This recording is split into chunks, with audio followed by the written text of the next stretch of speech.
Dear Papa Dudut, unang-una ay nagpapasalamat po ako sa inyo at sa inyong programa na araw-araw kong sinusubaybayan.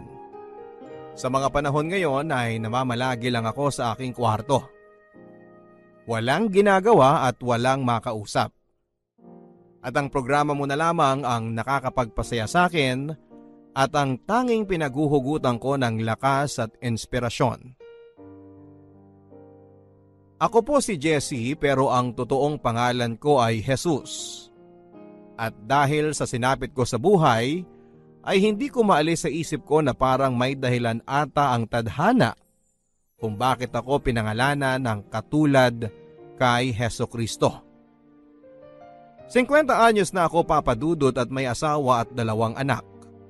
At kulang-kulang 3 dekada akong nagtrabaho sa Saudi bilang isang cook sa ospital. 1 taong gulang pa lamang ang anak kong si Dan nang pumunta ako ng Saudi. At ang sumunod ko namang anak na si Annie ay nabuo 2 taon pagkatapos nang nagbakasyon ako sa Maynila. Kaya naman hindi ko na talaga nasaksihan ang paglaki ng mga anak ko. At nabubuo lang kaming pamilya tuwing nagbabakasyon ako. Galing lang ako sa mahirap na pamilya. Ang ama ko ay isang construction worker at ang nanay ko naman ay naninilbihan bilang kasambahay sa isang mayamang pamilya. Sa kasamaang palad ay namatay sa aksidente ang ama ko noong ako'y 22 anyos pa lamang. Halos kasabay ng pagkakapanganak ng asawa ko sa panganay ko. At dahil ako rin ang panganay sa aming 3 magkakapatid, ay ako ang inaasahang sumalo at maging katuwang sa responsibilidad na mabigyan sila ng maayos na kinabukasan. Dahil nakatapos naman ako ng kursong nutrition, ay nakakuha ako noon ng trabaho sa isang kumpanya at kahit papaano ay kumikita na. Ang asawa ko namang si Lena ay nagtatrabaho na rin bilang cashier sa isang restaurant. Pero dahil nga sa pagkamatay ng aming ama, na sinabayan ng pagkakapanganak ng aking asawa, ay nagsabay-sabay ang mga gastusin. Kaya naman ang una kong naisip kaagad ay makapag-abroad. Bagamat alam ng aking asawa ang obligasyon ko sa aking mga kapatid, ay alam niya na sila ng anak ko ang pinakadahilan kung bakit ako nag-abroad. Kung tutuusin naman kasi, Papa Dudut, ay kaya naman naming maitawid mag-asawa ang pagpapamilya. Pero hindi sasapat ang kinikita ko para mapagtapos ang mga sarili kong kapatid. Ang sinasabi ko sa aking asawa ay gusto ko kasing makapag-aral sa isang pribadong paaralan ng mga anak namin para mas maging maganda ang kinabukasan nila. Bagamat totoo naman ay binibigyan din ako ng dahilan na yon ng sapat na oras para matapos ko ang obligasyon ko sa mga kapatid ko, habang hindi pa pumapasok sa eskwelahan ang anak namin. Pero ang nangyari, Papa Dudut, ay yung sumunod sa akin lalaki na si David ay nakabuntis at hindi nakapagtapos. At ang bunso naming si Ruth ay bagsak-bagsakan sa mga grado. Kaya ilang taon sa high school at college bago nakagraduate. At para mapanindigan din ang pangako ko sa asawa ko na papag-aralin ko ang mga anak namin sa mga pribadong eskwelahan, ay doble kayod ako sa Saudi. Kahit nga ilegal ang mag-sideline sa Saudi ay pinasok ko na rin para humaba-haba lang ang pisiko sa mga bayarin. At sa kabila ng mga sakripisyo ko, ay naiibsan naman ang mga hirap at lungkot ko sa Saudi tuwing umuuwi ako ng Pilipinas. Sa airport pa lang ay kumpleto palagi ang pamilya ko, pati na ang mga kamag-anak na sumusundo. Sa tuwing uuwi ako, pakiramdam ko ay ako si Santa Claus na nagbibigay ng mga regalo sa pamilya at kamag-anak. Ang kinaibahan lamang namin ay mapa good or bad sila, ay nakakatanggap sila ng regalo sa akin.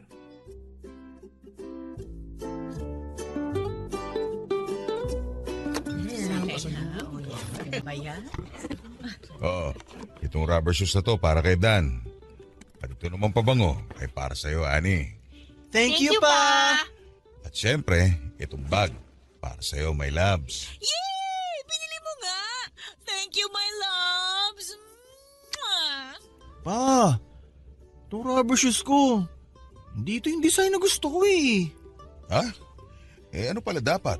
Yung sinend ko na picture sa'yo. Hindi naman to yun eh. Akala ko kasi basta pareho ng brand, okay na. Nakakainis naman eh. Ang tagal ko na-excite dito. Mali naman pala.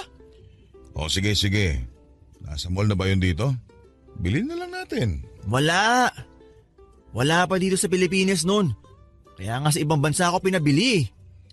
O siya sige. Sa isang araw, gabiyahe rin naman si parang Estong. Sa kanya ko na lang ibibilin. Talaga pa? Yay! The best ka talaga pa! Oh, Angel, magmano ka na sa Uncle Jesse mo para maambunan na tayo. Naku, mahina ka talagang bata ka eh. Mano po, Uncle? Nako, ang laki na nito pamangking ko ah. O ito, binili kita ng bestida. Yun. Sana kasya pa ha. Thank you po, Uncle. O David, ito para sa inyong mag-asawa. Wow! Envelope! Yan ang magandang aginaldo. Ayos! Salamat dito, kuya. O sige, balik na kami sa kusina para maihanda na namin yung pananghalian natin.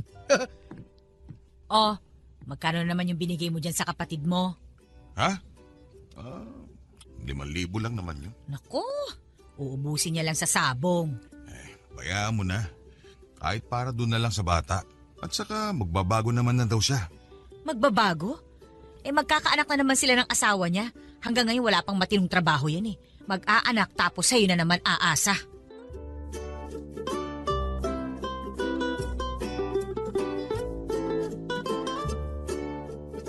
Aminado naman ako, Papa Dudut, na na-spoil ko yung mga kapatid ko. Ang akin lang naman kasi, sa tuwing kumakain kami ng mga masasarap na pagkain at binibili ko ng magagandang gamit ang sarili kong pamilya, nagigilty ako na yung mga kapatid ko ay hindi tinatamasa kahit kalahati man lang ng naiparamdam ko sa sarili kong pamilya. Kahit naman kasi nag-asawa ng maaga yung kapatid ko at yung bunso namin ay naging bulakpol, ay malapit at malambing pa rin sila sa akin. Maski na nga yung pamangking kong bata, bagay na namimiss ko sa mga anak ko. At minsan na nga rin, maski sa asawa ko. Mahirap mang tanggapin, Papa Dudut, ay hindi close sa akin ang mga anak ko. Hindi ko rin naman sila masisisi dahil hindi ko na nga sila nasubaybayan sa kanilang paglaki.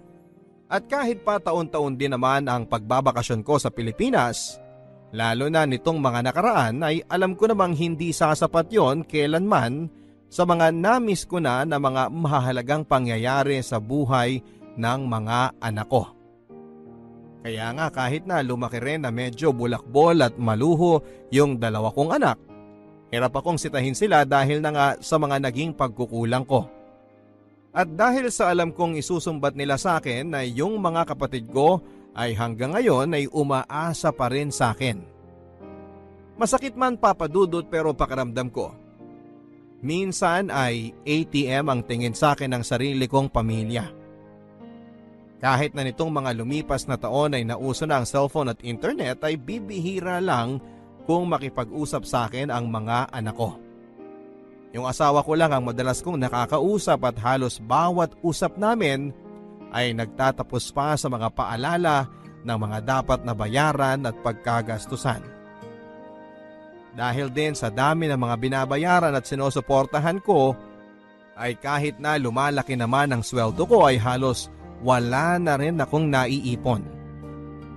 Kumuha pa ng kondo na hulugan at sasakyan si Lena, kaya naman talagang yung natitira na lang sa akin ay halos sasapat na lamang sa pang-araw-araw na pangangailangan.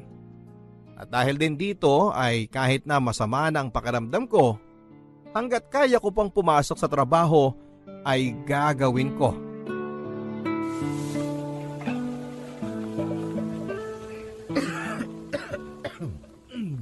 Jesse, Mukhang sama niyang ubo mo ah.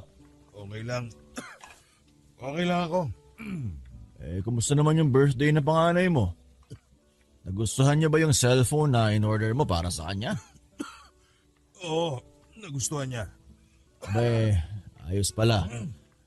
Kung bibili ka pa ng cellphone, sabihin mo lang sa akin at ipapa-order ko kay misis. Ang saya na ng kwentuhan nyo niyan. Ang linaw na ng video call. Ako, puro games nga eh. Hindi man lang tumatawag sa akin. Pero mukhang o-order nga ako kasi yung bunso ko naman ang humihirit na dapat daw i-upgrade na yung cellphone niya. Sige. Sabihin ko kay misis. Sabihin mo lang kung anong model ang gusto. Kaya nga eh. Mukhang yung makukuha ko sa paluwagan natin doon lang mapupunta eh. Ganyan talaga ang mga bata ngayon. Nung panahon natin, kutsi-kutsihan lang at saka robot, masaya na tayo. Ngayon, cellphone na. At tapos, pag binigyan mo ng mumurahin, nakasimangot pa. Ang gusto yung high-end na cellphone. Pangkalahating buwang sweldo pa natin ang halaga. Oo nga eh. Pero aminin mo, ang hirap din namang tanggihan. Sinabi mo pa. Nga pala pre, sila Mando pala magpa-party daw sa kanila. Order daw sila ng 2 kilo ng adobo sa'yo. Tapos pa-extra daw ng itlog at baboy. Sige. Kailan kaya nila kay...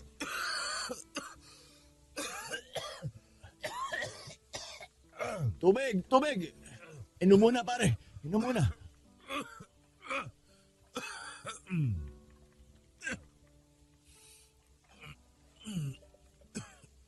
Jesse, uwi ka na kaya muna. Pahinga mo na yan. Parang lumalala na yan Hindi na pwede. Nagamit ko na lahat ng leave ko.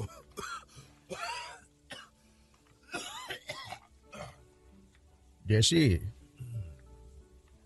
rinig ko yung ubo mo hanggang sa opisina ko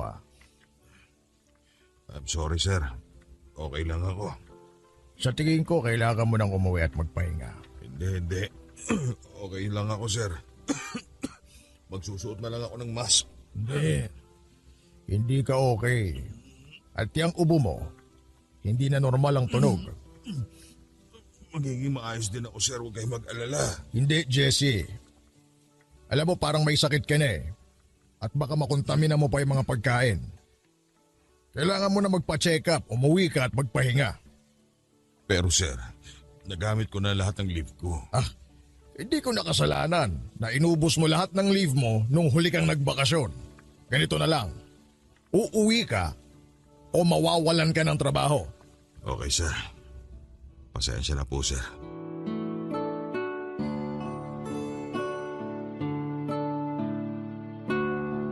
Lahat ng uri ng pagtitipid ay ginagawa ko, Papa Dudut.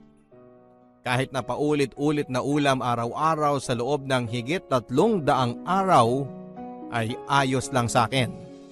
Basta sa 1 buwan na bakasyon ko sa Pilipinas ay napapakain ko sa mga masasarap na restaurant ang pamilya ko at mga kamag-anak. Sa isang OFW kasi, Papa Dudut, ay hindi lang pamilya mo ang kailangan mong pakainin o ilibre sa tuwing uwi mo. Pati na ang mga kamag-anak, mga kaibigan at kaibigan ng mga kamag-anak. Kumbaga ay one time big time na gastusan sa 1 buwan tapos ay 11 buwan na kayod at pagtitiis. At ganoon na nga naging buhay ko sa loob ng halos 3 dekada, Papa Dudut. Kaya nga hindi na rin ako nakakapagpa-check up. Nung una ay para makatipid pero noong nagsimula na akong may nararamdamang mga kakaiba, ay dahil sa pangamba na baka nga kung ano ang makita ng mga doktor ay makadagdag pa sa gastos. Sa isip-isip ko, sige na. Kakayod kabayo na ako sa Saudi, ang mahalaga ay maihanda ko ang pamilya ko, lalo na ang mga anak ko, para mabigyan din nila ang mga sarili nila ng maayos na kinabukasan. Kakayod ako maipasok lang sila sa mga magagandang paaralan para mas maganda ang mga trabaho na makuha nila sa pagka-graduate nila. Pero Ewan ko ba kung saan pa ako nagkulang, Papa Dudut. Sa kabila kasi ng mga paghihirap ko ay parang nakita ko lang na napunta sa wala ang lahat. Yung mga anak ko ay napag-aral ko nga sa mga pribadong paaralan. Pero ang nangyari naman ay lumaki silang insecure sa mga mayayamang kaklase. Kaya kailangan kapag bagong pasukan, bago ang gamit nila. Mula sa school supplies hanggang sa uniforme at sapatos. Kada taon din ay tinataasan ko ang mga baon nila. Pero kahit pa sunod sa layaw ang mga anak ko ay hindi pa rin yon sapat. Apektado pa rin ang mga grado nila. Palaging pasang-awa. At noong nakagraduate nga sila ng high school, ang gusto rin nila ay mag-aral sa mga mahal at sikat na university. At dahil halos pasang-awa lang sila sa mga grades nila noong high school ay hindi rin naman sila nakakuha ng scholarship.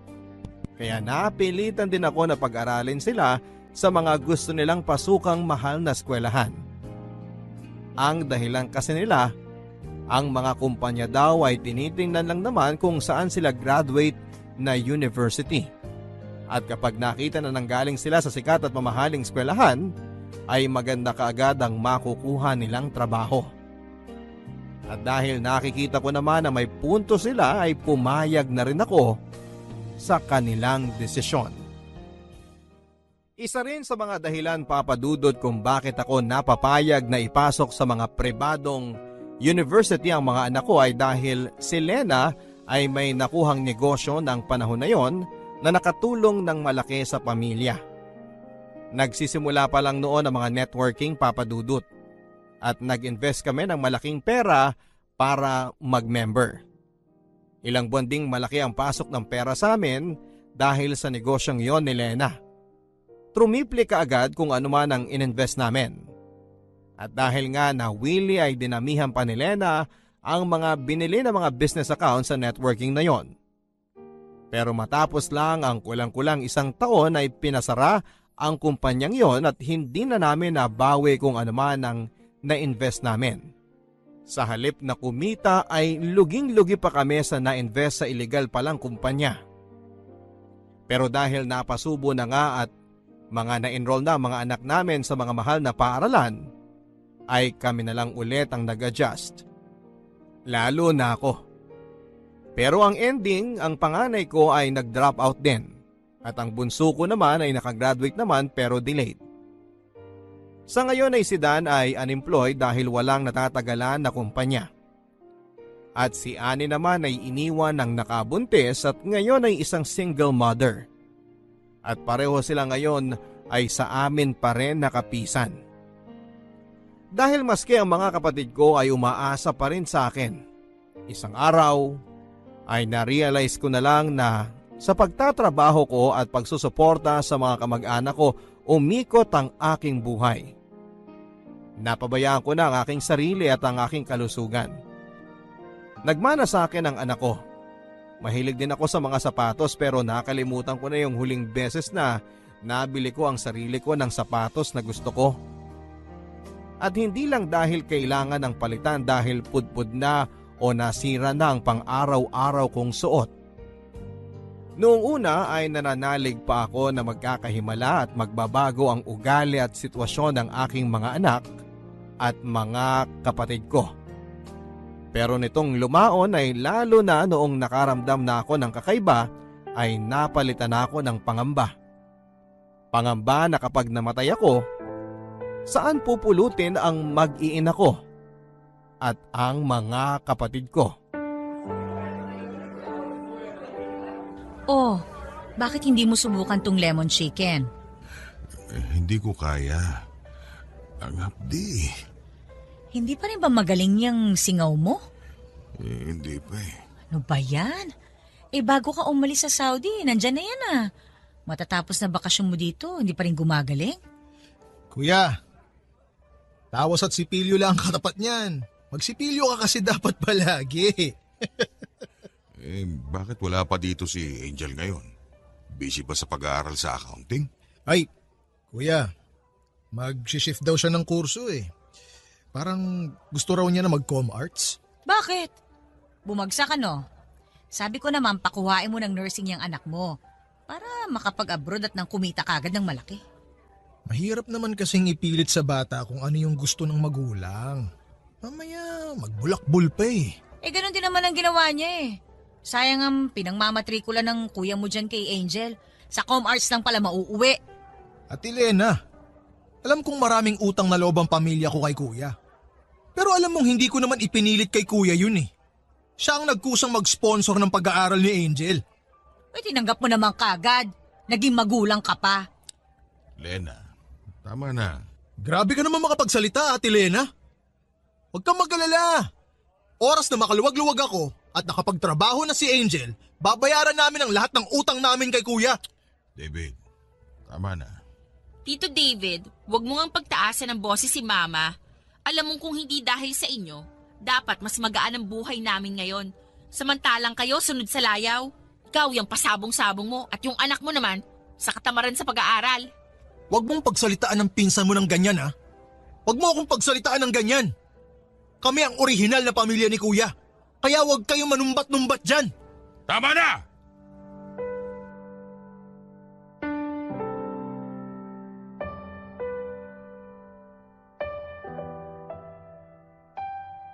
Bago ako bumalik ng Saudi sa bakasyon kong yon ay kinonsulta ko na sa dentista yung hindi ko gumagaling na singaw. Sobrang sakit na kasi at halos hirap na akong makakain. Ang hindi ko akalain na sa pangungonsulta kong yon para makahingi sana ng gamot at ng pain reliever ay may malalamang mas malalang sakit ang dentista. Pinayuhan niya ako na lumapit sa doktor sapagkat ibang klase na daw ang ganong klase ng singaw na matagal nang hindi gumagaling. At matapos na mga test at obserbasyon, ay napag-alaman ko na meron akong stage 1 tongue cancer. Hindi ako makapaniwala sa mga narinig kong yon, Papa Dudut. Noong una ay akala ko ay kung magkakasakit ako ay sa baga o kaya ay sa atay. Yun pala ay sa dila pa.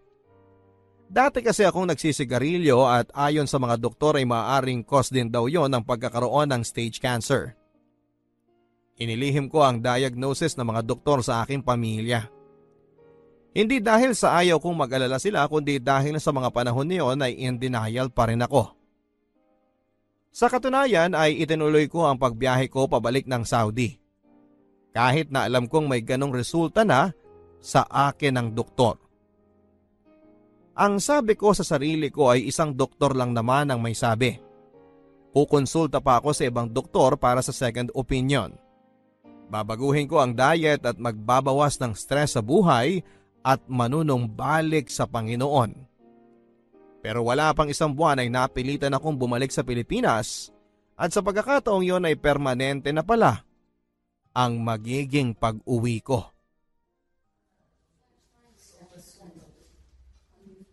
Ikinalulungkot kong sabihin, pero meron kang stage 2 cancer, Jessie.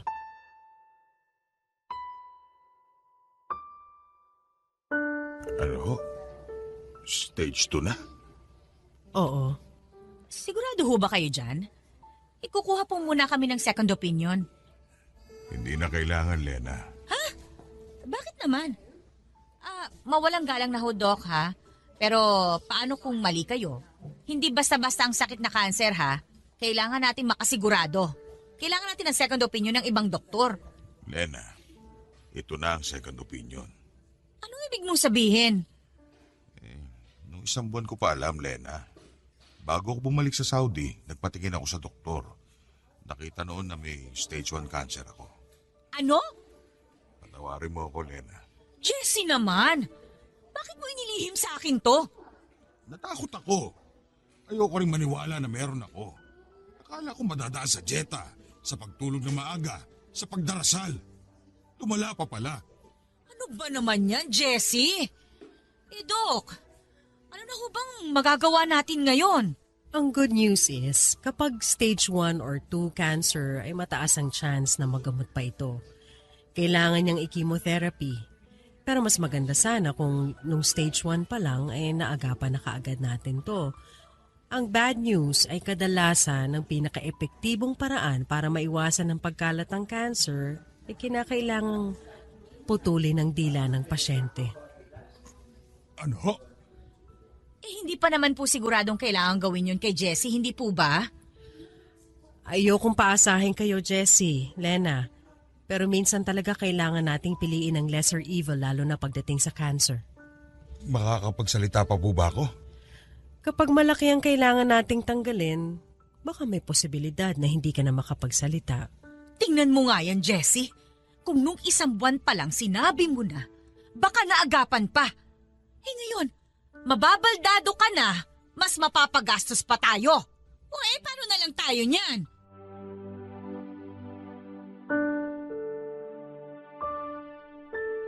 Kung nahirapan akong sabihin yon sa asawa ko, Papa Dudut, mas nahirapan akong ipaalam ang balitang yon sa mga anak at mga kapatid ko.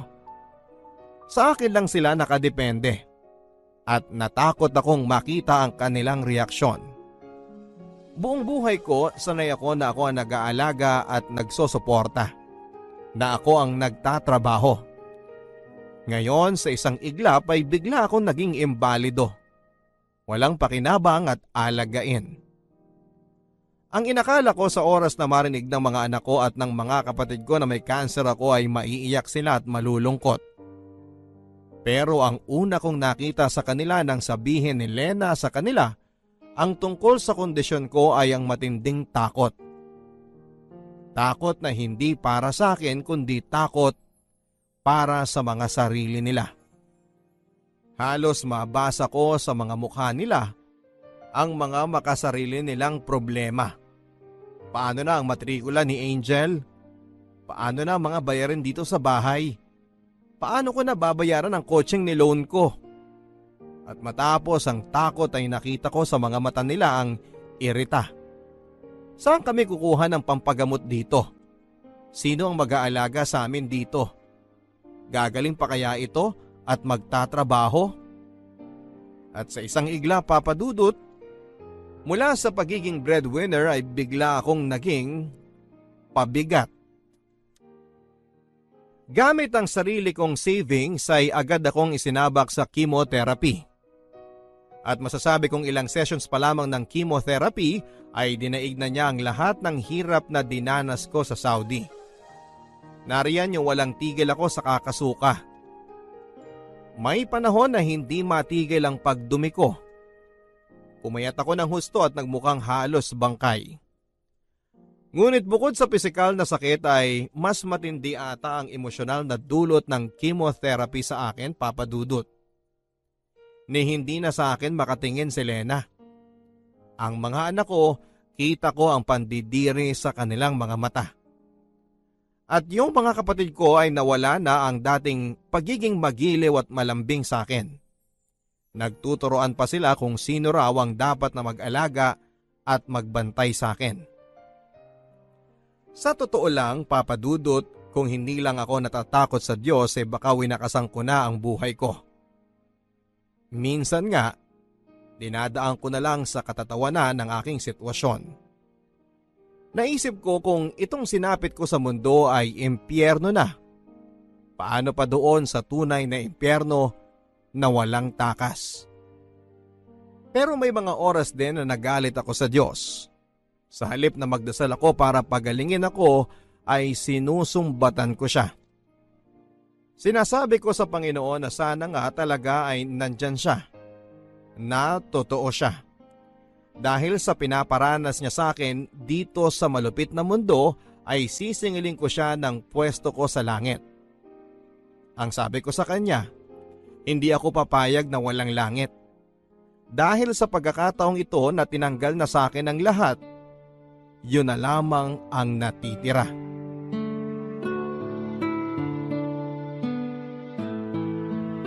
Ipinatawag ko ang family meeting na to para pag-usapan ang kalagayan ng tatay ninyo, ng kapatid ninyo. Ate Lena, pwede ba mabilis lang? May lakad pa kasi ako eh. Saan naman ang lakad mo? Sa sabungan.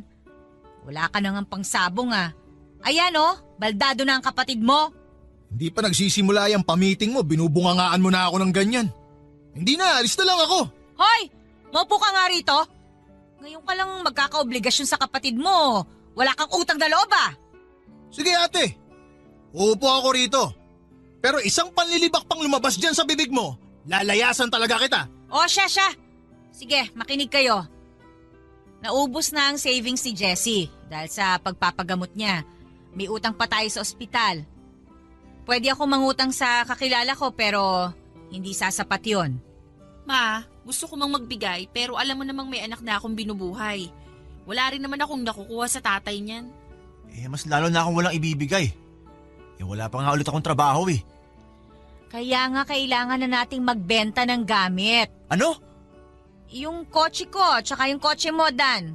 Kailangan na nating ibenta. Ano? Akin yun eh. Saan tayo kukuha ng pera, Aber? At Ani, yung TV sa kwarto mo ha, ibenta rin natin yon. Mabuti at bago-bago pa yon. Daya! Bakit si Annie TV lang ibebenta? Ako yung kotse ko. Dahil may anak na yung kapatid mo. Dapat pala nag-anak na rin ako. Tingnan mo nga yung mga dahilan mo. Mamimiloso po ka ng ganyan. Ang lakas ng loob mo wala kang ng trabaho. Ganyan ba magdahilan ng 27 anyos na lalaki? Siguro! Kung naging ganito man ako, hindi ko kasalanan yon. Kasalanan niyo yun ni Papa. Dahil kayo mga magulang. Aba!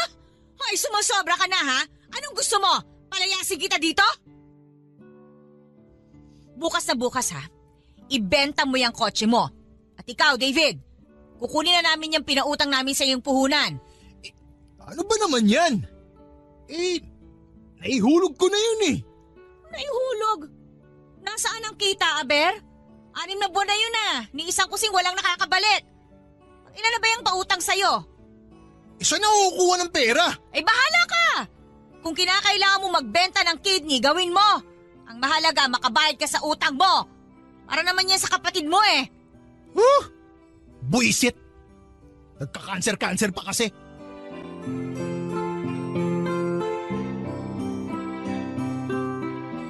Dahil maliit lang naman ang bahay, bawat away nila, bawat talakan tungkol sa pera at problema sa gastusin ay napapakinggan ko.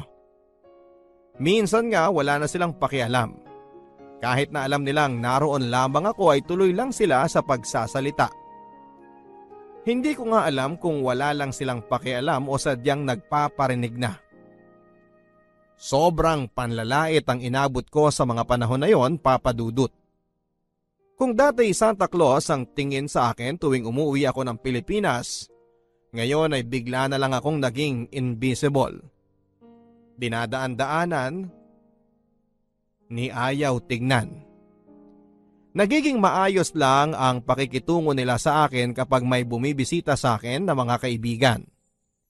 Pero pagka-uwi, balikan nyo na sila. At kadalasan pa ay tinatanong kung meron daw na inabot na tulong o pera. Pero siguro mas dagok sa akin ang pinagbago ng mga kapatid ko. Yung mga anak ko at least simula pa lang ay alam ko nang malayo sila sa akin dahil kung tutusin ay wala naman talaga kaming nabuong relasyon dahil nalayo ako sa kanila ng napakatagal. Pero yung mga kapatid ko na kasabay kong lumaki, na sinuportahan ko matapos mawala si Papa, na sa loob ng mahabang panahon ay magiliw at malapit sa akin ay bigla na lamang nagbago. Ang sakit, Papa Dudut. Kasi naiintindihan ko paminsan-minsan ang pinanggagalingan ni Lena at ng mga anak ko. Tama naman sila kung tutuusin. Sila na dapat ang number 1 priority ko dahil sila na ang sarili kong pamilya pero hindi ko pa rin binitawan ang pagsuporta sa mga kapatid ko sa kabila ng hindi nila pagbibigay ng halaga roon. At ngayong wala na akong pakinabang sa kanila, ay parang bigla na rin silang nawala ng kuya.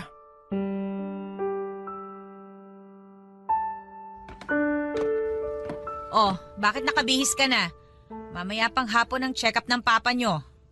Ma, hindi pala ako pwedeng sumama kay Papa. Nilakad ako. Ano? Ang linaw-linaw ng usapan natin Schedule mo ngayon. May lakad nga ako eh. Si Annie na lang tawagan mo. Pasamahin mo sa kanya. Baka pwedeng isingit niya sa lunch break niya. 1 oras lang ang lunch break noon. Mag-isip ka nga. Sige na, alis na ako. Anak ng tokwa talaga to. Tawagin mo nga si Tito Dan mo sa kabilang bahay at papuntahin mo dito. Sige. Nagmamadali na ako. Lena, bayaan mo na. Ako na lang mag-isang pupunta doon. Ano ka ba? Tingnan mo nga yung sarili mo. Naka-wheelchair ka pa. Paano ka sasakyan yan sa taxi? Oh, ano na naman ang kailangan nyo? David, ikaw na muna ang sumama sa kuya mo sa pagpapacheck up niya. May lakad daw kasi si Dan eh. Kakasama ko lang sa kanya nung isang araw Tapos ako na naman ulit ngayon? Bakit? Busy ka? May trabaho ka? Wala ka namang ginagawa Yan ang akala mo. Wala ka namang alam Kung makapagsalita ka, akala mo kung sino ka. Lena, bayaan mo na. Tawagan ko si kumparing Efren, baka masamahan niya ako. Ay hindi! Tapos ano sasabihin? Pagchichismisan tayo na sarili mong pamilya, hindi ka madala sa ospital, kailangan pa ng kaibigan ang gumawa? Hoy, ikaw David, wala ka na magagawa. Ikaw na ang sumama sa kuya mo. Bakit hindi ikaw? Bakit? May trabaho din naman ako Kung hindi ka pwede, di utusan mo si Angel o kaya si Ruth. At na magkapakinabang naman kayo. Mga inutil kayong mga kapatid. Teka, bakit hindi ikaw? Ikaw ang asawa Yung problema mo binapasa mo sa amin. Aba hoy, ang kapal ang mukha mo Parang hindi rin kayo nakinabang sa kuya niyo Dati halos araw-araw kayo kumakatambay dito. Kakadilihensya ng pera. Ngayon hindi kayo mapakiusapan? Bahala kayo! Dali mo mag-isa yan! Ang sakit na marinig sa kapatid ko na tukuyin ako bilang problema. Ang nangyari sa akin ng araw na yon ay nauwi na nga na ang sumama na nga lang talaga sa akin ay ang kumparing Efren ko. Siyempre, nagsinungaling ako sa kanya at ang sabi ko ay nagkaroon ng emergency si Dan at hindi ako maihatid. At kung hindi nga lang talaga kami gipit na gipit ay hindi rin naman kami lalapit sa kanya upang humingi ng tulong. Pero bukod sa pagpoprotekta sa aking pamilya, sa tingin ko ay sinabi ko yon kay paring Efren dahil ayoko rin na mapahiya sa kanya. Dating katrabaho ko si Efren sa Saudi. Ang kaibahan namin, siya ay naging success story. Nakapag-ipon sila ng matino ng kanyang asawa, sinuwerte sa negosyo kaya bumalik ng maaga sa Pilipinas. Nasaksihan lahat ni Efren ang mga sakripisyo ko sa Saudi noon para sa pamilya ko at mga anak ko. At ayaw kong isipin niya na matapos ng lahat ng iyon ay bukod sa wala na ngang napala ang mga kapatid at mga anak ko, ganito pa nila akong tratuhin sa ngayon. Pero sa tingin ko, kahit naman hindi ko pa sabihin kay Efren ay nararamdaman niya na may pinagdaraanan ako. Sa makatuwid ay nag-offer nga siya na kung gusto ko raw ba na baka mas makakabuti sa akin ang mag-recover sa isang bahay nila sa Antipolo. Ang caretaker lang naman daw ang naroon at maaari din daw akong hanapan ng pwedeng mag-alaga sa akin na makukuha lamang sa murang halaga. Awang-awa ako sa sarili ko noon, Papa Dudut.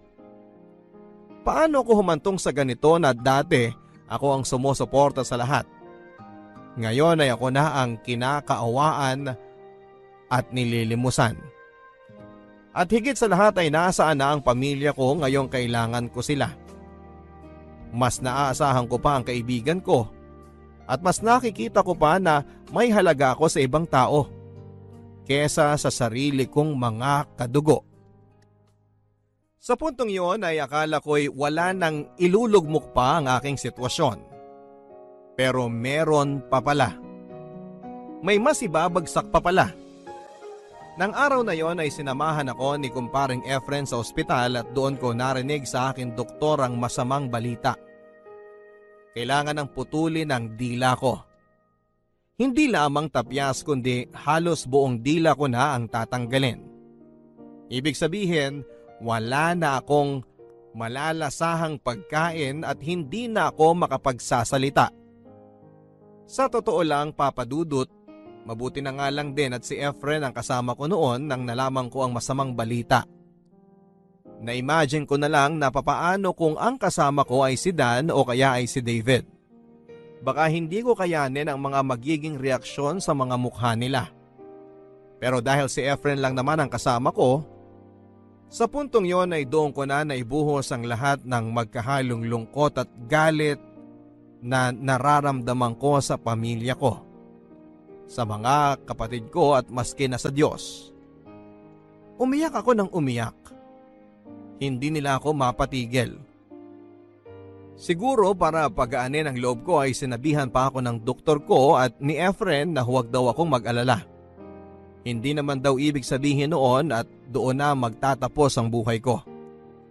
Magiging mahirap daw ang buhay ko pero makakapag-adjust naman ako sa bago kong sitwasyon. Pero ang hindi nila alam ay yung iyak kong yon ay hindi lang dahil sa magiging kapansanan ko kundi dahil pakiramdam ko. Ang tagal-tagal ko nang may dila at kakayahan na magsalita pero hindi ko yon ginamit sa aking mga kapatid at sa aking pamilya. Nang nalaman ni Efren na may utang pa rin kaming malaki sa ospital at kailangan pa ng pera para sa aking magiging operasyon at pagpapagaling, ay nag-set up siya ng isang fundraising campaign para sa akin. At karamihan nga ng mga nilapitan ay ang mga kasamahan namin dati na OFW. Sa gulat ko ay malaki-laki ang nalikom nila sa fundraising para sa akin.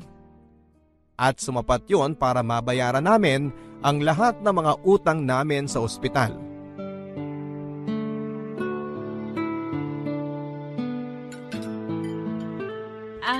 Kumusta na raw pala yung fundraising na ginawa ni na kumparing Efren? May mga nagbigay ba naman? Oo. Sa katunayan, malaking araw ang nalikom nila. Baka sumapat na para doon sa mga utang natin sa ospital. Pati na rin sa operasyon ko. Ay nako, salamat naman sa Diyos. Kung ganun pala ma, hindi na ako pupunta bukas sa financial assistance. Okay na pala eh. Mabuti na rin para makapasok pa ako sa opisina. Uy, hindi ah. Pila mo yon. Sayang din yun. Pera na yun, pakakawalan mo pa. Oo nga naman, sayang din yung pera na makukuha doon.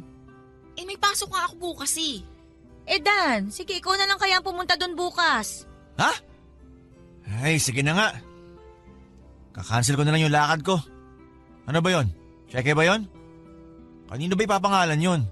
Aba, at anong balak mo? Kukunin mo yon? Hindi naman lahat. Kailangan ko rin yun para sa negosyong balak kong itayo. Hala, kung ganun din naman, edi sige na. Ako na lang ang pipila bukas para sa akin mapunta yun. Tigil nga kayo. Kung may unang pupuntahan yung cheque na yon ay para dito sa mga bayarin natin sa bahay. Daya naman eh. Binento ko yung kotse ko para sa pagpapagamot niyan. Tapos wala man lang babalik sa akin ni isang kusing. Dan, umasobra ka na ha? Bakit? Sa akin din naman ang galing ay pinambayad mo sa sasakyan na yan ha? Ganon. So hindi mo naman pala yung binigay sa akin, pinahiram mo lang. Sana pala, nilinaw mo nung binigay mo sa akin yung kotse para hindi na ako umasa. Sumusobra ka na ha? Jessie, wag mo na kasing patulan. Ano? Sasaktan niyo ako? Tandaan niyo, matanda na kayo. Malapit na kayo maging baldado. Mula ngayon, hindi na kayo mabubuhay nang wala kami. Mag-ingat-ingat kayo sa mga sinasabi niyo. Dan, tumahimik ka na. Alam niyo, kung hindi ka namin naalagaan, mamamatay ka. Dan!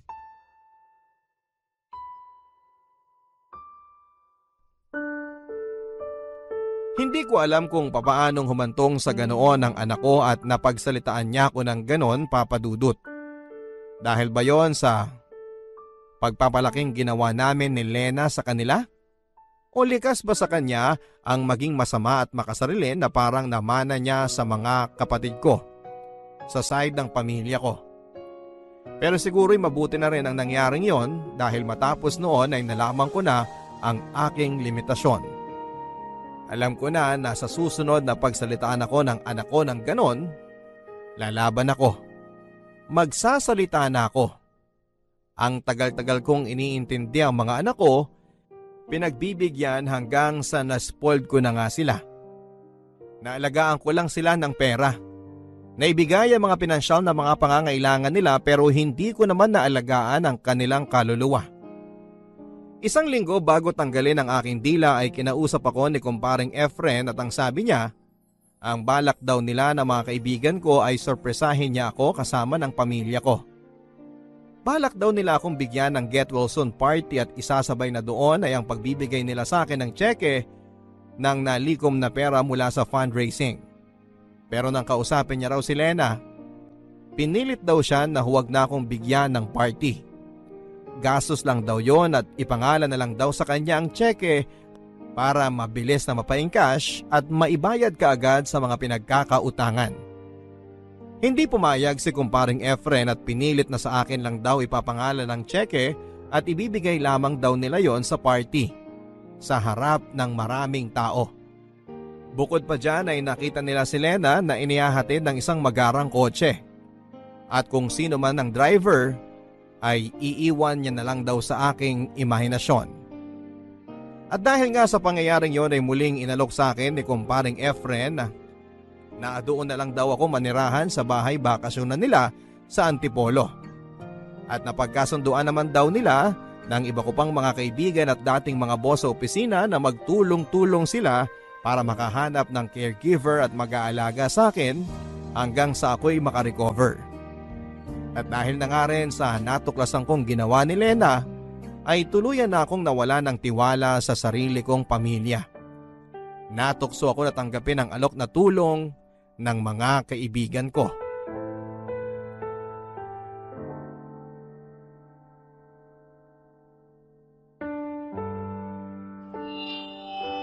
Ngayon po ay dumating na tayo sa pinakamahalagang bahagi ng ating programa.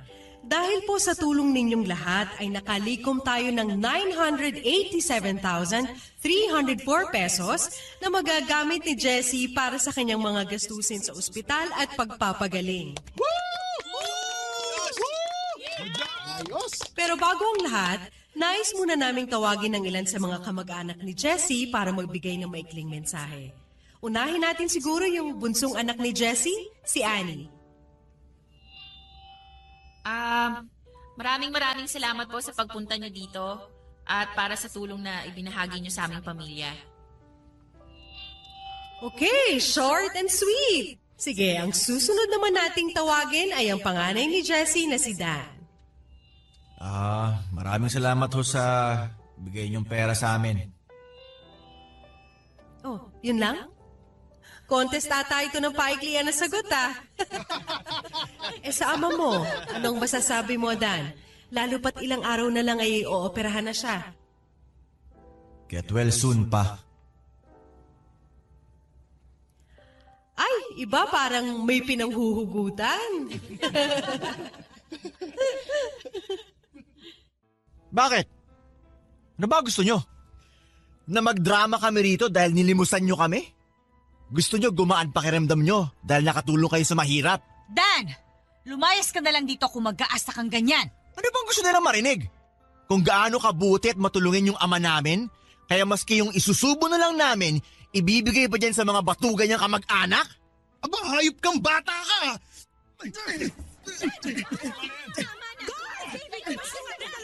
Hindi! Huwag niyo palabasin ang dalawang yan. Gusto ko marinig nila susunod ko sasabihin. Mga wala kayong utang na loob! Dan, wala kang karapatan na pagsalita ng ganyan ng uncle mo. Matanda pa rin sa'yo yan. Matuto kang gumalang. Oo, inaamin ko. Dapat sana mas magaan pa ang buhay natin ngayon kung hindi ko tinulungan ang mga kapatid ko. Pero kadugo ko pa rin sila. At hindi ko rin kaya na pabayaan ko na lang sila. At ikaw naman, David. Kayo ni Ruth. Sinayang niyo lang ang hirap ko para sa inyo. Alam niyo ba kung gaano kahirap ang buhay sa Saudi? Ng isang OFW? Na bawat pisong inaabot ko sa inyo, pinaghihirapan ko. Tapos kumakawaldas kayo, wagas! Jessie, kalma na. Huwag mo nang palakihin, nakakahiya. Sa isang linggo, tatanggalin na ang dila ko. Kaya kukunin ko ng pagkakataong ito para sabihin ang lahat ng gusto ko at kinikimkim ko. At alam mo kung ano ang tunay na nakakahiya, Lena? Na tinanong mo si kumparing Efren kung pwedeng ipangalan sa iyo ang tseke. At pagkatapos nun, ay sinundo ka ng lalaking may magarang sasakyan. Ano naman kung hinatid ako? Kaibigan ko lang yon. Ang dudumi ng utak ninyo? O ay di sige, iyong-iyo na yung tseke mo. Wala kang utang na loob. Lena, kayong lahat ang walang utang na loob. doon ako dediretso sa rest house na inihanda ni kumparing Efren at ng mga kaibigan ko sa Antipolo. Mula ngayon, tinatapos ko na ang obligasyon ko sa inyo. At huwag kayong mag-alala dahil wala na rin kayong obligasyon sa akin.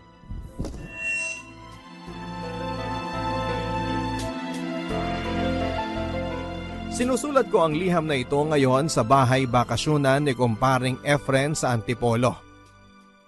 Putol na rin ang dila ko. Pero ang magandang balita ay nag-improve na ang kalagayan ko. Sa susunod kong check-up ay ipinagdarasal ko na naging successful ang chemotherapy at ang pagputol sa aking dila para madugtungan pa ng kahit na ilang taon pa ang buhay ko. Nakakatuwang isipin na ilang buwan lang ang nakakalipas ay naisip kong kitlin ang buhay ko. Ilang buwan pa lamang ang lumipas nang ang pagtingin ko sa buhay ay isang sumpa at ang mundo ay isang impyerno. Pero nang dahil sa mga malasakit ng kaibigan, sa kabutihan ng Diyos at ang pagiging mapagkumbaba at pagbukas ko ng aking sarili upang tumanggap ng tulong sa iba, ay nabago ang aking pananaw. Putol man ang dila ko, pakiramdam ko ay mas malaya na ako sa ngayon. Sana nga ipagpalain po ako ng kahit na ilang taon man lamang, Papa Dudut.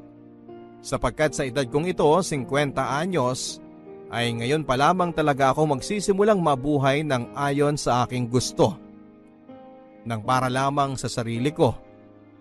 Sa edad na 50 anyos ay ngayon pa lamang natutunang pahalagahan ng sarili.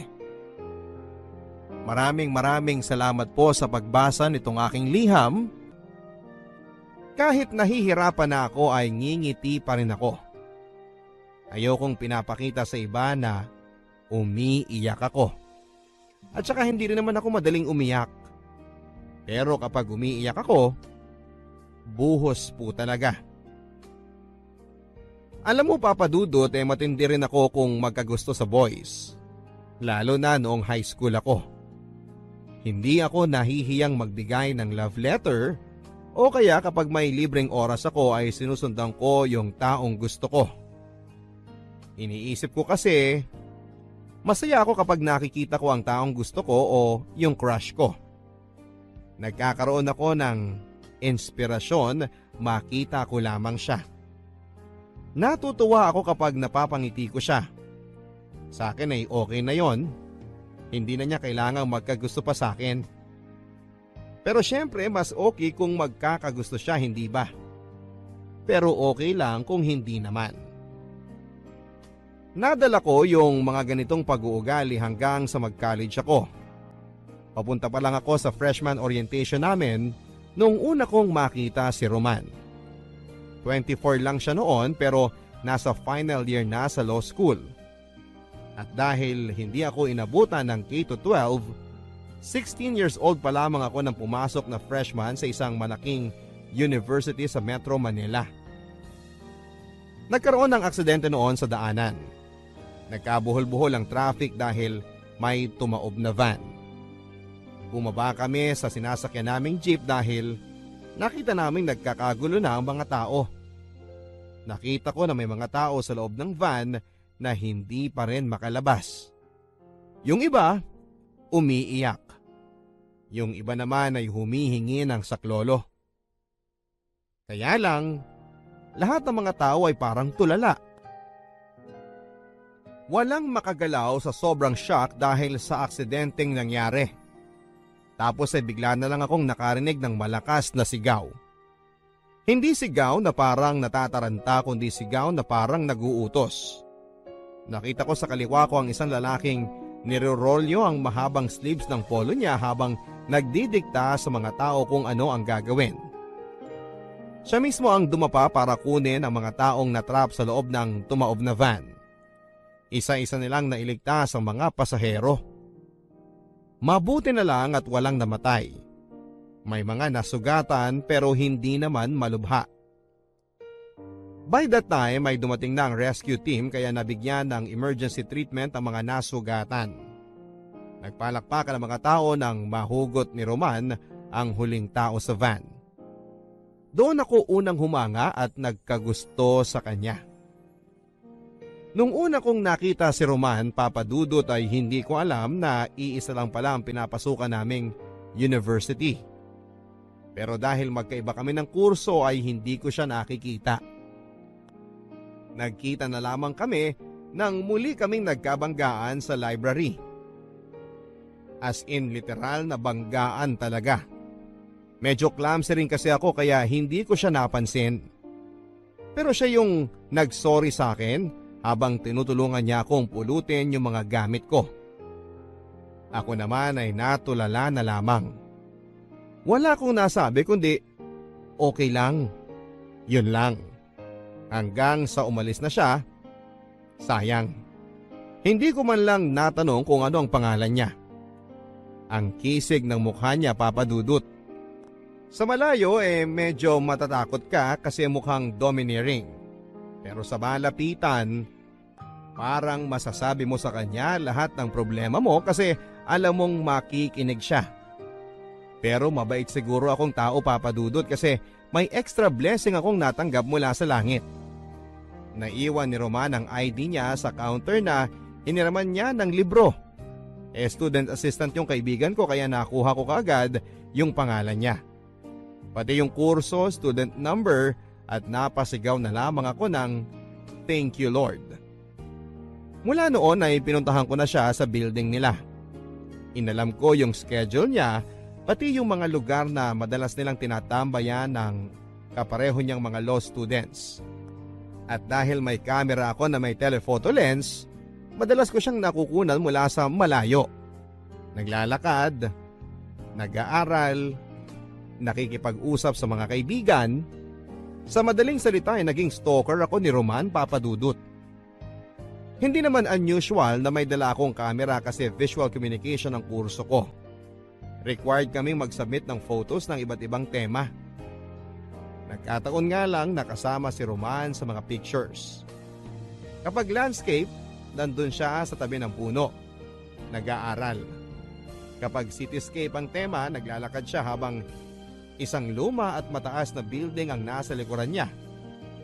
Kapag portraiture, puro mukha niya. Wala akong magagawa. Inspired ako kapag siya ang kinukunan ko, Papa Dudut. Yun nga lang, hindi ko alam na napapansin na pala niyang sinusundan ko siya. Ang ganda ng kuha niya rito, di ba?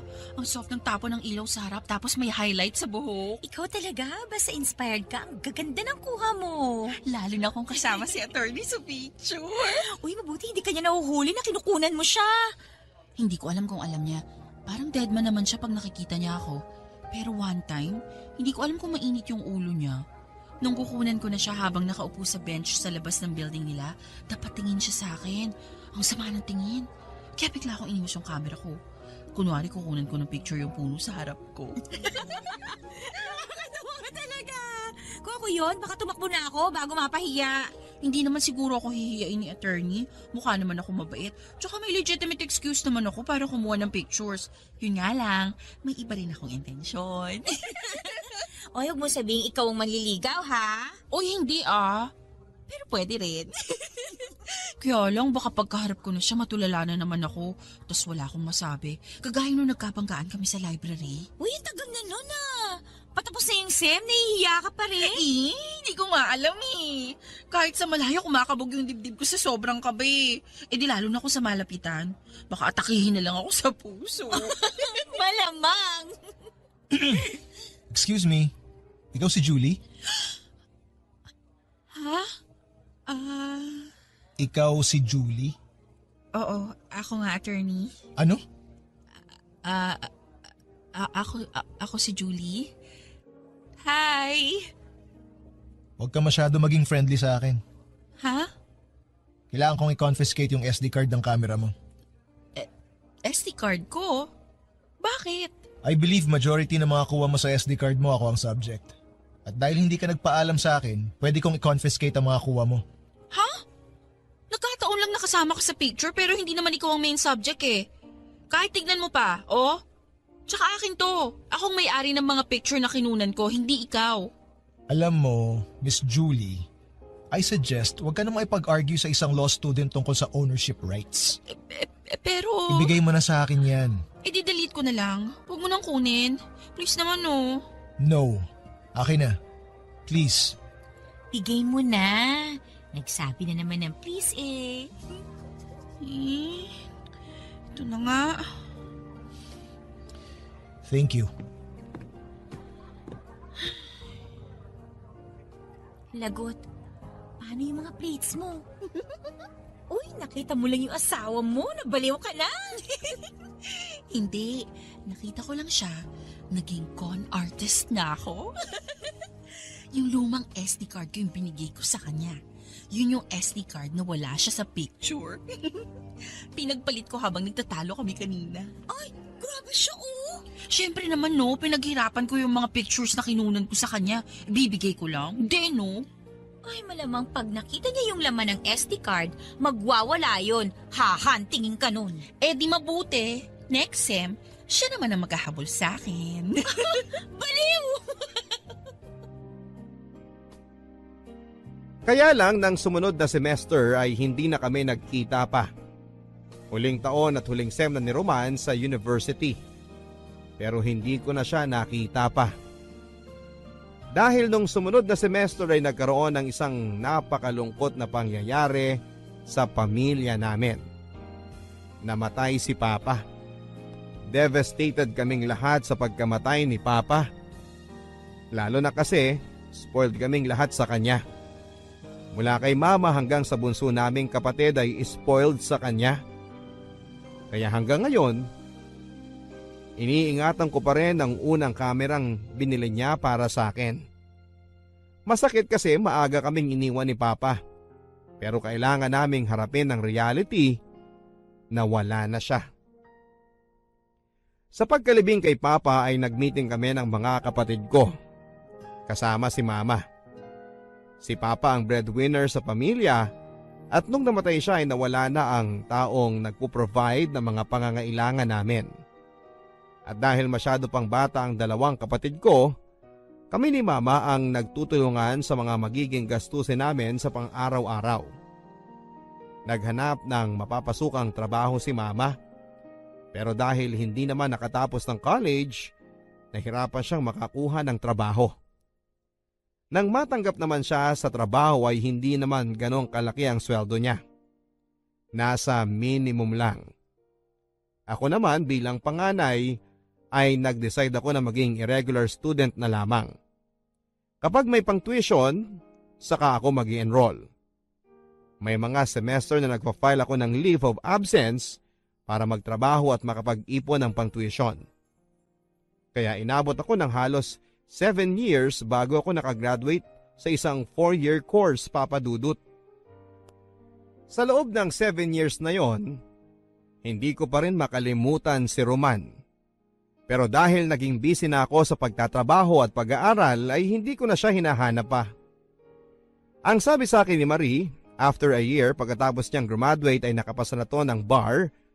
Wala siya sa top 10 pero nasa 3% ng mga nakapasa. Yun nga lang ay hindi ko na alam kung saang legal office siya napunta. Pero noong mga panahon na yon, kahit na hindi ko siya nakikita at wala na akong balita pa sa kanya, isa pa rin siya sa mga nagbibigay sa akin ng inspirasyon at lakas para magpatuloy at lumaban sa buhay. Dahil sa kanya at dahil nakikita ko ang mga pictures niya, nagiging positive pa rin ako sa buhay ko. Kahit sumagi sa isipan ko na baka nag-asawa na siya, masaya pa rin ako at iniisip ko at least yung taong nagbigay sa akin ng saya, masaya na rin sa buhay niya. Pagka-graduate ay nahirapan akong humanap ng trabaho. Kung meron man, puro racket lang sa production. Hindi stable ang sweldo. Noong mga panahon na yon ay nag-aaral pa ang kapatid ko kaya kailangan ko ng trabahong may sweldong natatanggap kada kinsenas at 30 para matulungan sila sa pag-aaral. Nirecommend akong legal assistant ng kaibigan ko sa isang law firm. Madali naman ako natanggap kasi Noong working student ako ay isa sa mga naging trabaho ko ay messenger sa isang law firm. Tumutulong din ako sa mga legal secretaries ng mga abogado nila, kaya naman kahit papaano ay may alam na rin ako. Kahit para legal work ay pinapagawa na rin sa akin kapag busy ang mga tao. First day ko sa law firm ay walang masyadong tensyon. Kasi ang sabi nila, yung attorney na magiging boss ko ay naka-leave daw. After 3 days pa bago siya bumalik. Kaya habang wala siya, tumutulong muna ako sa mga ibang legal assistants ng mga trabaho nila. Gumagawa ng sex search o yung secretary certificates. Nagpa-file ng motion for extension. Nagmo-monitor ng mga email para sa schedule ng mga abogado sa korte o court hearing nila. Chill lang ako sa loob ng 3 araw. Julie! Uy! Hi, Mia! Ang aga mo ah! Siyempre, ngayon dating ng boss ko. Ngayon pa lang kami magkikita kaya magpapa-impress ako. Good luck sa'yo. Tara, sabay na tayo sa elevator. Okay. Ay, puno na. Galing kasi sa basement eh. Hindi, pwede pa. Dali, singi tayo. Okay, ayaw mo talagang malate ha? Naman! Nga pala, bakit mo sinabing good luck sa akin? Eh kasi yung natapat sa yung abogado, mahigpit. Yung mga legal assistant niya, pag nagkamali, may warning muna tapos pag naulit, hindi na pinababalik. Talaga? Sobrang lupit? Grabe! Di bale, yung mga pinagagalitan niyang legal assistants, hindi naman sumasama ang loob sa kanya. Bakit? Sobrang tanda na kaya hindi na nila inaaway? Hindi no? Sobrang gwapo kaya. Kaya imbis na magalit, naiiyak na lang sila sa panghihinayang na hindi na nila makikita ang gwapong boss nila. Ganun? Dapat pala ingat ako palagi. Mahirap nang magkamali. Bihira ang gwapong boss. Kaya lang, parang hindi babae ang gusto eh. Lalaki rin yata. Kasi 32 years old na, wala pang asawa o girlfriend. E minsan nagde-date pero walang steady na dinedate. Sayang! Kawalan sa ating mga kababaihan kung Becky pala siya. Di bale, expert ako sa gay lingo, besh. Baka pareho kami ng type na lalaki. Shh! Ingay mo. Ay, sorry. Ay, salamat. Lumuwag din. Julie, Bakit? nandito yung boss mo. Nasaan? Nasa likod mo. Hi, Sir Armel. Hi, sir. Roman! Julie, right? Yes, sir. Don't worry. Nagbibigay ako ng 3 warning bago ko pinagre-resign ng assistant ko. Attorney? At hindi ako member ng third sex. Ako rin po!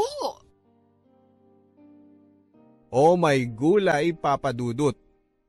Yung last 30 seconds bago kami dumating sa floor namin ang pinakamahabang 30 seconds ng buhay ko. Pagkalabas ng elevator ay hindi ko alam kung saan ako susuot dahil sa sobrang hiya. Pero naging professional si Attorney Roman sa akin. Pinapunta niya ako kagad sa office niya para i-orient ng mga inaasahan niyang gagawin ko bilang legal secretary niya. Pagkatapos ng initial shock ay kumambyo na ako kaagad sa work mode ko. Una, kasi ayoko magkamali dahil kailangan ko ng stable na trabaho. At ikalawa kasi si attorney may love pala ang boss ko. Bawal magkamali. Kaya lang medyo nalungkot din ako kasi parang hindi na niya ako naaalala. Sa bagay, 7 years ago na rin yun at nagbago na rin ang itsura ko. Nagmature na. At isang beses lang kami nagkausap. Okay lang sa akin. May bonus inspiration na uli ako. Thank you, Lord. Sa loob ng mga sumunod na araw, papadudot kung merong gagawing evaluation sa aming mga legal assistants, siguradong excellent ang makukuha kong grade. Paano ba naman kasi ako palagi ang nauuna sa office namin at halos kasabay ko na yung maintenance ng building na pumapasok sa umaga. Bago dumating si attorney ay handa na yung mga papeles na kakailanganin niya for the day. Handa na rin ang coffee niya. Black na may 3 sachet ng brown sugar na kasama. May kasama pang konting kakanin na binili ko sa may amin. Kaya naman talagang masarap na pang merienda yon o kaya naman pang almusal. Nung una kong dinalhan si attorney noon ay tumaas ng konti ang kilay niya. Parang sinasabing, "Ano to? Bribe?" Ngumiti na lang ako at sinabing, "Hindi po attorney, Energizer." Kinain naman niya at nagustuhan niya. Kaya tuwing umaga ay nagdadala ako ng kakanin para sa kanya. Akala tuloy ng mga nagtitinda noon sa amin, meron akong boyfriend na mahilig sa kakanin.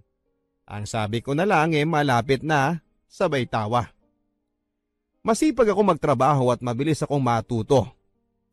Sa katunayan ay madali kong natutunan ang hierarchy ng mga abogado sa opisina namin. Associate ang tawag sa mga bagong pasok ng abogado. Senior associate naman ang tawag sa mas matagal na ng konti sa kanila. Tapos junior partner at ang pinakamataas ay senior partner. Si attorney ay senior associate pa lang pero ang chismis sa opisina, before the year ends ay gagawin siyang junior partner. Magaling siya Hindi ko pa siya nakikita in court pero ang sabi nila kapag alam nilang si attorney Roman ang abogado, medyo natatakot ang kalaban. Nalaman ko din na kahit saan pala ay merong discrimination. Kahit sa isang law firm ay siguradong hindi sadya o glaring pero meron. Minsan kahit na hindi namin trabaho ay pinapagawa sa amin. May mga nagpapabili ng pagkain, nagpapabitbit ng mga bag nila sa sasakyan, papupuntahin ka sa bahay nila para pick upin ang ilang mga documents, tapos ay makikidaan pa sa pinalonde nilang suit total on the way naman daw. In other words, hindi lang kami legal assistants, kundi personal na secretary din nila. Ako, okay lang sa akin kahit pagpalinisin ako ni Attorney Roman ng kondo niya. Si Attorney My Love naman yun Para sa kanya ay gagawin ko. Kaya lang naaawa ko sa ibang legal assistant. Lalo na kay Mia na napunta sa kanya yung isang babaeng lawyer na medyo matapobre. Yung kapag tinitingnan ka, alam kong peke o branded ang suot mong damit at alam kong may K o wala ang suot mong jewelry. Sa tuwing pinapagalitan ni Attorney Casey si Mia, parang akala mo may nakuha siyang alipin. Pero bumabawi naman ito. Kapag alam niyang napaiyak niya si Mia, kinabukasan ay nagdadala to ng lunch para kay Mia. Ang sarap ng lunch mo ha. Alam mo na kung bakit. Ba't hindi ka kasi magpalipat ng lawyer? Hindi pwede. Dahil kay Attorney Casey kaya ako napasok dito. Isa pa, bumabawi naman siya pag alam niyang pinagalitan niya ako. Tapos uutusan ka niya uli ng mga personal errand niya. Okay lang yun. Sanay na ako. Pag nag-a-abroad naman siya, may pasalubong ako, no? Yung pagkain na binibigay sa eroplano? Halata ba? Oo. Bakit ikaw? Kahit hindi mo na trabaho, ginagawa mo pa rin para kay Attorney Roman. At least si Attorney Roman, hindi niya ako inuutusan. Ako na yung nagkukusang gawin yung ilang personal errands niya. Minsan nga kahit ayaw niya, ginagawa ko pa rin. Papagalitan niya ako, pero alam ko, grateful siya sa ginawa ko kasi nakakatulong ako para mabawasan yung maliliit na bagay na medyo toxic para sa kanyang gawin. May gusto ka kay Attorney Roman, ano? Shh! Huwag mong ilakas! At least ako may motivation para gawin yung ginagawa ko. Tsaka magaling si Attorney Roman. Hoy, magaling din naman si Attorney Casey Marami na nga ako natutunan sa kanya. Magaling ba yung puro motion for extension ng pinapagawa sa'yo? Pa-extend ng mga kaso? Tsaka anong natututunan mo? Umiyak ng tahimik? Julie? Attorney!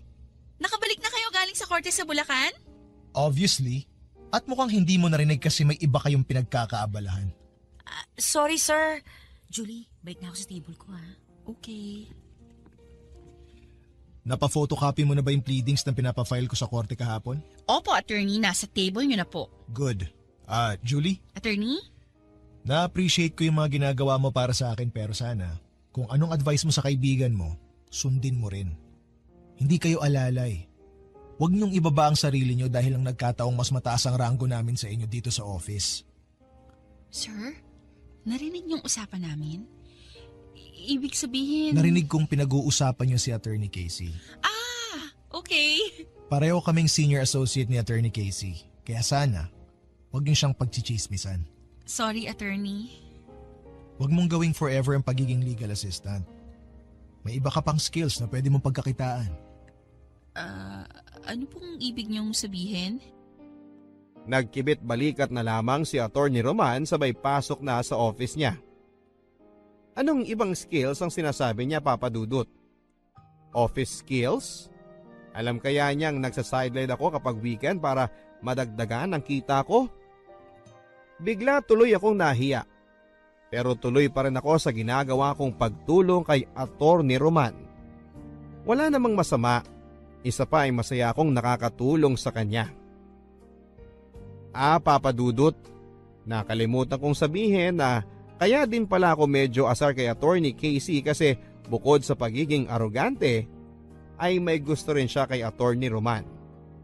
Technically, karibal ko si Attorney Casey kay Attorney Roman. Hindi lang yun chismis, Papa Dudut. Nakikita namin kapag magkasama sila. Gusto niyang laging nakahawak sa braso ni Attorney Roman. Si Attorney deadma. Kapag nakikita ko nga sila ay parang gusto kong pumagitna na sa kanila at paghiwalayin silang dalawa. Kaya lang, legal assistant lang ako. Wala akong karapatan. Julie, pasok ka rito sandali please. Hi, Julie. Hi, Attorney Casey. Ano yan, Attorney Roman? Kailangan ni Attorney Casey nung manifestations na pinagawa ko sa iyo kanina. Tapos na ba? Opo, tapos na. Wow, Roman. Very efficient talaga ng sekretary mo. Palit na lang tayo. Sanay na sa'yo si Mia. Sanay na sa akin si Julie. Huwag mo nang guluhin ang sistema. Ang selfish mo naman. Ano, Julie, payag ka? Po? Mabait naman ako eh. Tsaka pag nasa akin ka, papalitan natin ang style mo ng pananamit. Gagawin kitang mas feminine, hindi yung puro maong at polo shirt ka na lang. Mas efficient para sa akin yung maong at polo shirt. Roman naman, babae si Julie, wag mong gawing one of the boys. Alam kong babae siya. Opo, babae ako. Sabagay, kaya siguro yung messenger sa 7th floor may crush sa'yo. Alam mo ba yun, Roman? Hindi ako interesado. Alam mo, Julie, bagay kayo ng messenger. Ano ang pangalan nun? Si Ernie po. Kaibigan ko lang yun. Mas kaibiganin mo pa, Julie. Pareho kayong masipag, pareho kayong rank and file. I'm sure magiging compatible kayo sa isa't isa. Parang kami ni Roman. Bagay kami, hindi ba? Stop it, Casey. Hindi ka nakakatawa. Hindi naman ako nagpapatawa eh. Dapat kasi kung kanino ka lang bagay, doon ka lalapit. Hindi mo pwedeng abutin yung mga bagay na hindi mo kayang abutin. Hindi ba, Julie? Pwede naman pong tumungtong sa hagdan pag hindi na maabot. Ano? Nangiinis ka ba? Ay, hindi po, Attorney Casey. Pinatatawa ko lang kayo kasi masyado kayong seryoso ni Attorney Roman. Talaga? Katulad nung pinatawa mo ako nung maling SD card ang binigay mo sa akin dati. Maling SD card? Sige ba, kukunin ko lang yung pinapagawa nyo? Anong SD card? Private joke. Naaalala niya, Papa Dudut. Naaalala pa rin niya ako. Naaalala pa rin ako ni Attorney. Halo-halong emosyon ang naramdaman ko pagkatapos ko sa office ni Attorney Roman. Masaya kasi ang ibig sabihin, hindi niya ako nakalimutan. Takot kasi ibig sabihin nun, baka gantihan niya ako sa maling SD card na ibinigay ko noon sa kanya. Hiya, kasi ibig sabihin alam niyang may gusto ko sa kanya at ako ang dati niyang stalker. Baka isipin niya na sinusundan ko siya. At excited kasi ang ibig sabihin baka naman kahit konti ay may future kaming dalawa o wishful thinking ko lang yon, Papa Dudut. Sana hindi. Mula noon ay naging medyo awkward na ako kay Attorney Roman. Pero siya naman yung medyo parang natatawa sa sitwasyon namin. Minsan parang sinasadya niyang pansinin yung mga bagay na ginagawa ko sa kanya dati. Halimbawa, bakit hindi ko na raw siya binibigyan ng kakanin kasama ng kape niya? Sabi ko namatay na yung kapitbahay namin gumagawa ng kakanin, kaya hindi na ako nakakapagdala. Gusto kong humingi ng sorry kay Mang Ising Papa Dudut. Kasi pinatay ko na siya sa office namin kahit buhay pa siya. Ayokong umasa. Ayokong matuwa ng husto kasi baka hindi naman magkatotoo. Okay na kasi ako noon na wala akong iniisip, kundi yung nararamdaman ko lang. Masaya na ako na secretly ay may gusto ako kay attorney. Pero ngayong alam kong alam na niya na may gusto ako sa kanya, hindi ko maiwasang hindi kabahan sa tuwing nakikita ko siya o tinatawag ang pangalan ko. At alam kong masasaktan ako ng husto kapag nagalit siya o na-disappoint siya sa akin. Mia! Napaka-inefficient mo talaga! Bakit po, Attorney Casey? Anong bakit? Nakalimutan mong i-remind sa akin yung juice ko. Hindi mo na-monitor? Naku po, sorry po, Attorney Casey. Hindi ko sinasadya. Hindi mo sinasadyang maging tanga. Ano bang silbi ng sorry mo? Siguradong mapapagalitan ako ni CSC bukas. Kakairita ka! Sorry po, Attorney. Hindi na po mauulit. Huwag ka magpapakita sa akin buong linggo, ha? Sorry po, Ma'am. Sorry po talaga. Mia? Mia?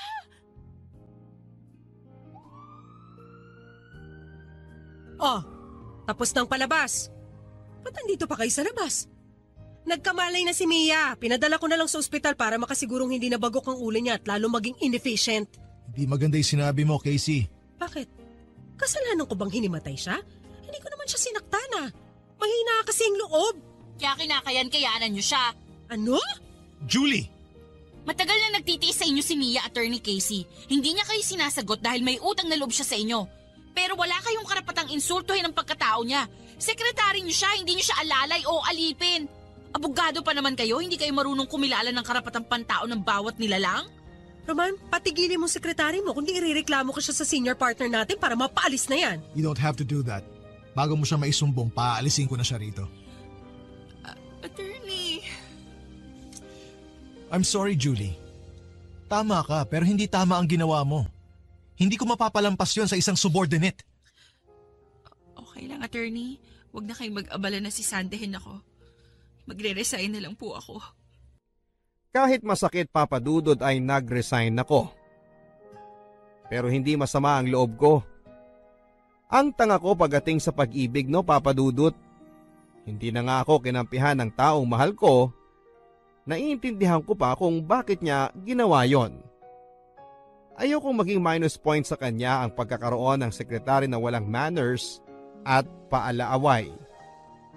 Ayokong dahil doon kaya hindi siya gagawing junior partner kasi kapag nangyari yon, ako ang unang malulungkot.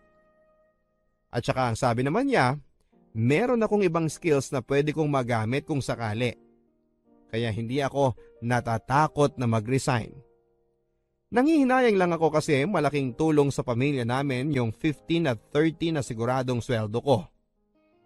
Pero kilala ko yung pamilya ko. Alam ko na maiintindihan nila kung sakaling tipid muna kami hanggat hindi ako nakakahanap ng kapalit na trabaho. Nagbigay ako ng 2 weeks notice sa opisina para makahanap sila ng ipapalit sa akin at ma-endorse ko ng maayos sa papalit sa akin ng trabahong iiwanan ko sa kanya. Si Attorney Roman, hindi ko alam kung galit sa akin o masama ang loob kasi masyadong formal ang trato sa akin. Parang ako ang sinisisi niya na nag-resign ako. Pagdating nung huling araw ko sa opisina, nagpaalam ako kay Attorney. Attorney Roman? Yes? Magpapaalam na po ako sa inyo. Maraming salamat po sa lahat. Sa lahat ng ano? Sa kabutihan nyo, sa mga itinuro nyo sa akin, at sa mga advice nyo sa akin. Yun lang? Opo. Sigurado ka? Okay, magiging honest na ako. Salamat kasi ikaw ang naging inspirasyon ko habang nagtatrabaho ako dito. Dahil sa'yo, naging masaya ako. At sorry kasi na-disappoint ka sa akin dahil sa ginawa ko kay Attorney Casey. At sorry, hindi na kita pinupo. Hindi mo ba ihihingi ng sorry yung ginawa mong panluloko sa akin 7 years ago? 7 years ago? Ibig sabihin yung... SD card.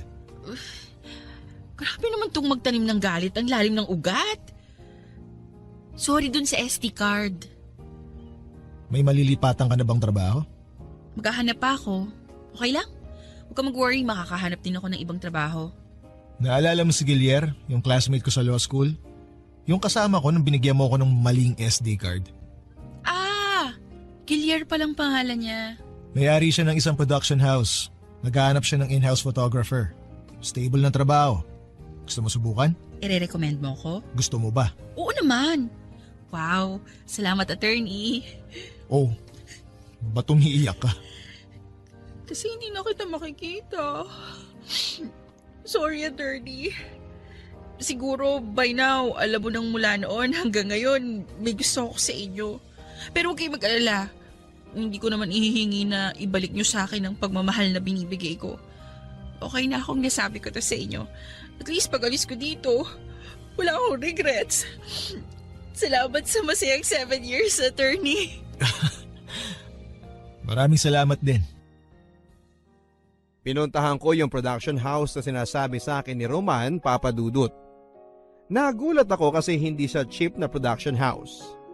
Marami silang ads na ginagawa at hindi basta-basta ang mga kliyente nila. Nakilala ko kaagad si Gilier, yung kaklase ni Roman. Ibinigay ko yung resume ko at in-interview niya ako. Nakapasa ako bilang in-house photographer nila. Pati ako ay nalula sa bilis ng mga pangyayari. Pero hindi ako nagrereklamo. Kasi ito yung ideal situation para sa akin. Ginagawa ko ang trabahong gusto ko na may stable na sweldo. After a few months at hindi sa pagmamayabang, siguro dahil sa husay kong kumuha ng pictures, ako ang madalas na nire-request ng mga kliyente sa mga event and photoshoots nila. Si attorney, naaalala ko pa rin. Kapag may lull sa shot o kaya naman ay kapag wala akong ginagawa, siya ang naiisip ko kaagad. Kumusta na kaya siya? Okay kaya yung sekretary niya na pumalit sa akin? Sana hindi siya binibigyan ng sakit ng ulo. Tapos ay bigla akong hihinto sa pag-iisip. Marirealize ko na malala na to. Kailangan ko nang kalimutan si attorney.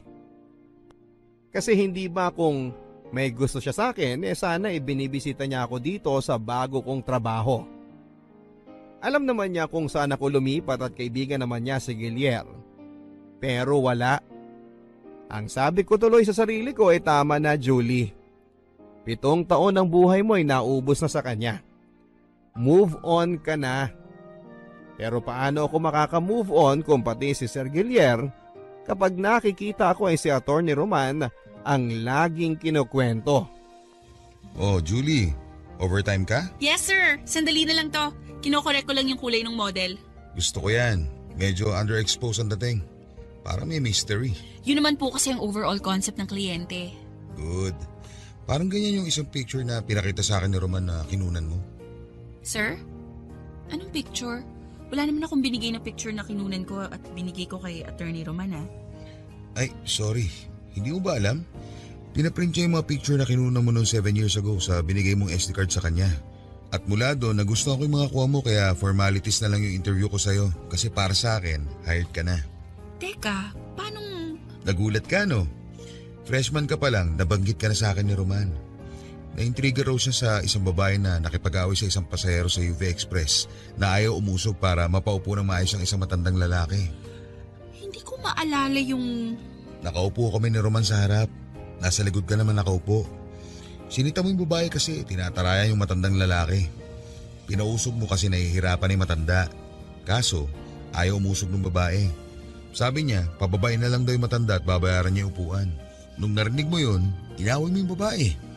Hindi ko na maalala yung sinabi mo. Pero tawa kami ng tawa ni Roman pagbaba namin. Kung ano-ano kasing batas ang sinabi mo doon sa babae, mali-mali naman yung mga sinabi mong batas. Naalala ko na! Ibig sabihin, mas una pa akong nakilala ni attorney? Hindi ko alam ang timeline ng love story nyo. Pero alam niya, every time nandiyan ka at kinukunan mo siya ng picture. Minsan okay sa kanya pero pag alam niyang may klase ka, naiinis siya. Kasi alam niya nag-cut class ka dahil sa kanya. Sabi pa niya, ikaw raw ang stalker angel niya. May sense of justice para sa ibang tao pero para sa sarili, wala. Para namang telenovela to, sir. Ang hirap paniwalaan. Ewan ko sa inyong dalawa. Natatawa nga ako nung kinuwento niya na ikaw ang legal assistant niya. Alam mo bang hindi niya alam kung anong gagawin niyang trato sa'yo? Teka. Sir, ibig mong sabihin, may gusto rin siya sa akin? Hindi mo ba siya tinanong? Hindi. Malay ko, hindi naman siya nagsasabi. Masyado madrama ang kwento niyo. Mabuti pa siya na lang kausapin mo. Baka mamaya ako pang masisi niya. O sige, tapusin mo na yan tapos umuwi ka na.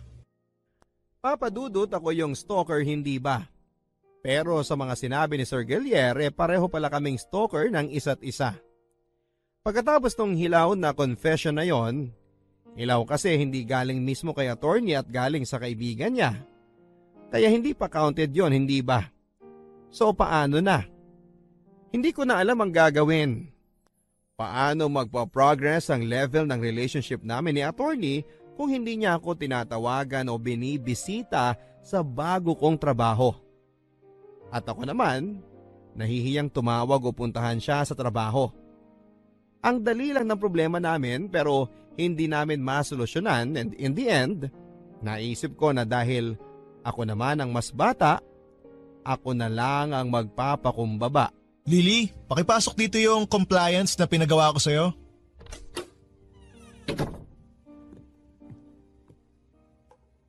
Ano to? Humingi ba ako ng coffee at pagkain na... Julie! Long time no see. Kung hindi pa talaga ako pupunta dito, hindi mo ako pupuntahan sa trabaho ko? Bakit naman kita pupuntahan sa trabaho mo? Di mo ako kukumustahin? Sinasabi naman ni Guillier sa akin kung anong ginagawa mo sa opisina niyo kaya alam ko kung okay ka o hindi. Alam mo, nakakaloka ka. Ako? Bakit? Gusto pa talaga babae yung manliligaw sa'yo? Liligawan mo ako? Depende. Depende sa ano. Kung magpapaligaw ka. Baliw ka talaga. Nagkwento sa'yo si Guillier ano? Marami siyang kwento sa akin. Ay, alright. Let's make this right. Ha? Paanong... Julie? Pwede ba kitang ligawan?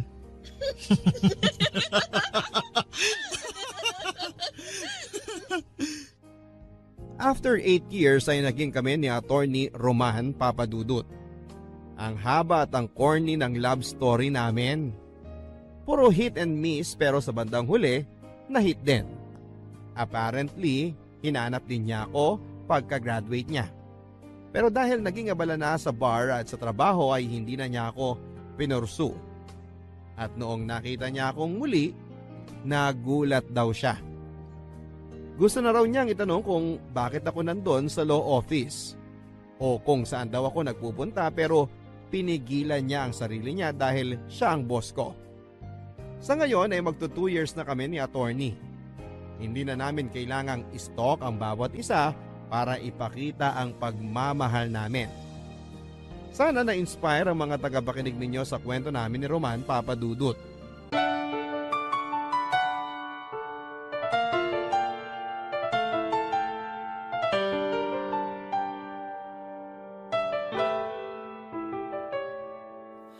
Ang buhay ay mahiwaga, laging may lungkot at saya. Sa Papadudut Stories, laging may karamay ka.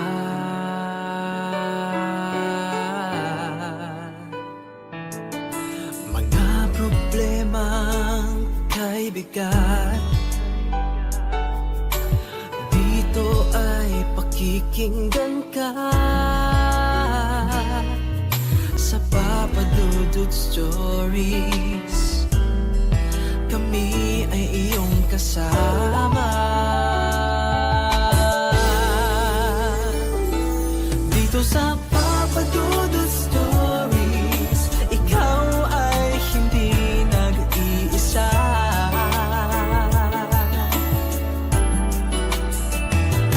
Dito sa Papadudut Stories, may nagmamahal sa'yo.